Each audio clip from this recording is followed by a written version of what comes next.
Grace, thank you very much for talking to the Crave website. Very pleased to talk to new musicians all the time. You're still very young and you're starting out, and lots of New Zealanders, I guess, maybe haven't quite had a chance to get to know you. So let's start with a bit of an introduction. Is that okay? I think people know you've just got an EP out, and it's pretty much country or country pop. Well, how would you describe it? And tell me a little bit about what the EP is all about. Yeah, definitely country is the main genre, but in terms of a more acoustic pop sound, I guess that could definitely come in, especially I think with the first track, Before and After, that could definitely a bit of crossover. But I sort of think about it, and there's not a lot of music these days that isn't crossover, and I think that's a bit of fun. But country is the core to my sound. And what are the songs about? Because you've written them. What have you written about? Just different experiences and, growing up. Some's about love, some's about friends who are no longer friends because, they whatever reason it is. Yeah. But, it's just sort of, I guess, coming of age, if you want to call it that, experiences and just the stories that I wanted to tell with that. Cool.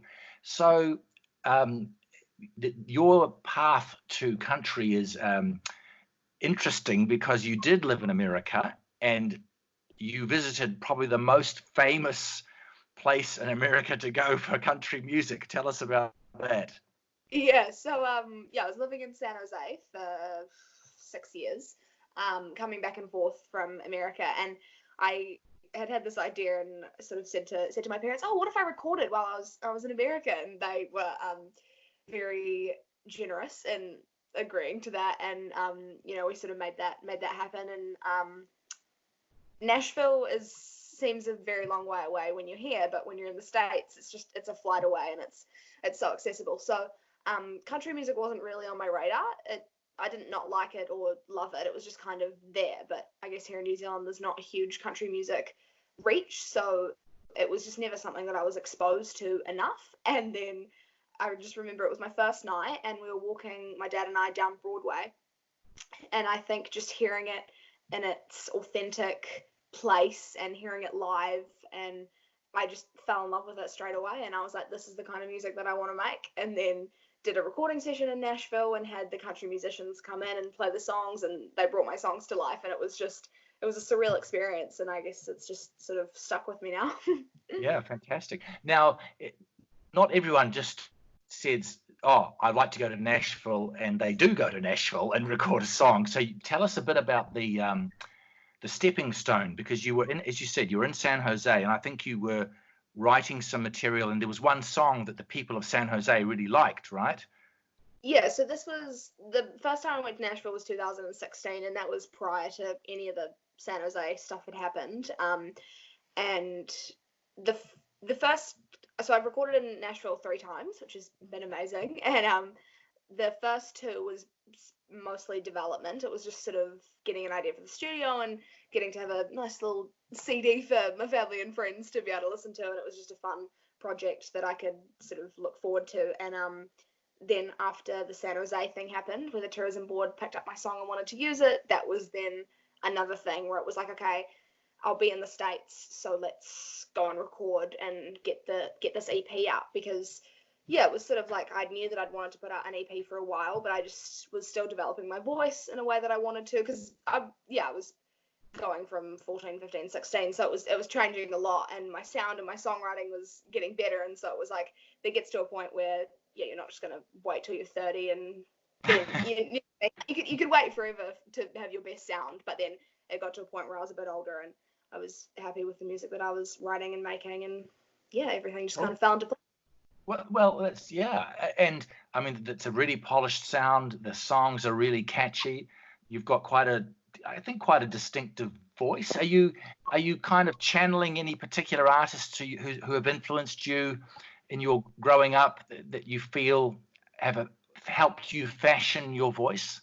Yeah, I don't know. I think it definitely depends. I'm always finding new artists and trying to take different pieces, but there's just so many artists that I've come to love, and I don't know, I guess it's just you find artists you like, you listen to them a lot, consume their music, and then take a bit of that you love, and then you move on to the next artist, and then you find out what works for you. A big thing with me, with my voice, is sustainability. I want to be able to sing forever. So if it's an unhealthy voice that I'm using, it's like, nah, that's out. But it's an option and it's a choice. But yeah.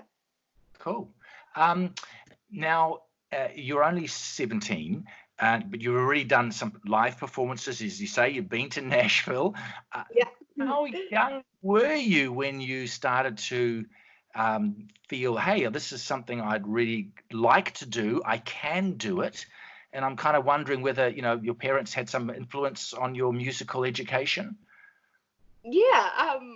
Yeah, I guess I was always that kid who, you come run for a family dinner, and I was that kid that brought you to, oh, come watch the show that I've put on, or come watch this that I've done. Like, yeah, I was very much a performing kid. So I think my parents always knew that I would be doing something in this kind of field, but they're so supportive of, I've got 2 older siblings, and they're so supportive of all of us, and just doing what they can to make sure that we can sort of do what we want. And yeah, I guess it's just about hard work and figuring out what you want to do and just going with it 100%.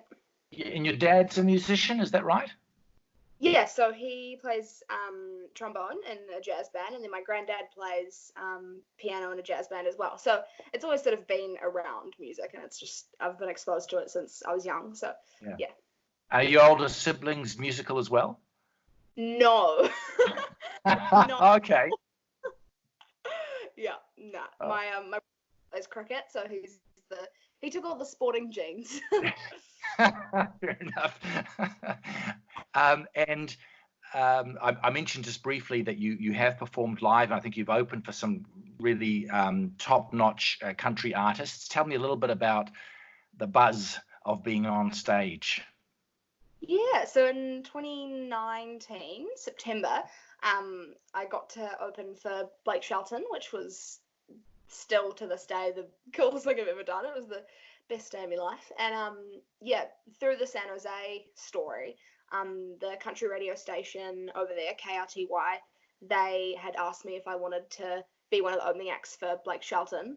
Obviously, you can guess what my answer was. And yeah, so got to go over there, and I don't know, normally when I perform, there's a small amount of nerves, even if it's just like a pub gig. There's still an element of wanting to do well, and, the adrenaline of performing live. And this one, I thought that I'd be particularly nervous and almost more scared than excited. But I was right before I went on stage. And then as soon as I walked out there and started playing, I was like, this is so fun. Because it was my first arena show. So it was like I didn't really know what to expect. And there was a lot of new parts to doing it. And I had the most fun ever. And I was like, I'm meant to be here. Any idea how big the crowd was? I think it holds like 17,500. Ooh, yeah. Nice. Yeah. So, can we just come back to the EP, which is called Before, which has just been released? It's come at a fascinating time in the history of our country, hasn't it, Grace? Because we're all in a lockdown. But I guess these days, I know artists around the world are trying to figure out ways to get around that, and they're doing streaming of gigs and whatnot. What have you been thinking about doing? Yeah, so on Saturday at 2 p.m, I'm doing a live video on my Instagram, which seems to be what the general masses are doing. It's sort of, getting live streaming so that you can still have a kind of authenticity in what you're performing and still be connecting with people virtually, but connecting at a distance, I like to call it. But yeah, it's trying to adapt to this sort of curveball. Yeah, well, which we're all having to do. So, but eventually it'll come to an end. What would be the next stage? Would you maybe do some shows in New Zealand, or maybe go back to the States? What are your thoughts about that? No, yeah, definitely. I want to do a lot of shows around New Zealand. I'm not sure. I had a few lined up for the EP launch that have obviously now sort of been postponed. So once there's a clearer idea of when things will be up and running again, they'll be revamped. But I'm playing with a guitarist called Nick Brightwell, and so we're sort of doing a duo thing at the moment. And it'll just be figuring out some things that we can do around New Zealand, maybe Aussie, but yeah, keep it home and local for now. Cool. Fantastic. Well, I think people are going to really enjoy your music. Thank you so much for talking to us. There is one last question which I must ask you. I'm sure everyone does, but especially for someone of my generation, the name Grace Kelly makes us think of a very famous American actress of the 1950s. Is there any link at all to you being called Grace Kelly with her? No, so yeah, some people think it's like my stage name. They're like, "Oh, so what's your real name?" I'm like, "No, Grace Kelly." Yeah, my parents they called me that, and they always tell the story about how when they're in the hospital, the nurses were like, "Oh, Grace Kelly, your name's Grace Kelly," and they were like, "Yeah, we know, like that's what we decided to call her." And they're like, "No, it's Grace Kelly, like the princess and the actress," and then it sort of clicked and. They liked the name, and I'm happy we didn't change it. I like it, and I think that it's got a bit of weight to it, another talking point, and so yeah. That's right. No, it's great. No, you should get your name. You keep it. Absolutely. Yeah. Yeah, cool. Hey, well, thank you so much. We're really so pleased you could spend some time to talk to us during the lockdown, and I hope you stay well and stay healthy. And we look forward, one day, to seeing you play live in concert. That'd be great. Thank you. No, I'll let you know. Thank you. Bye-bye. Thank you.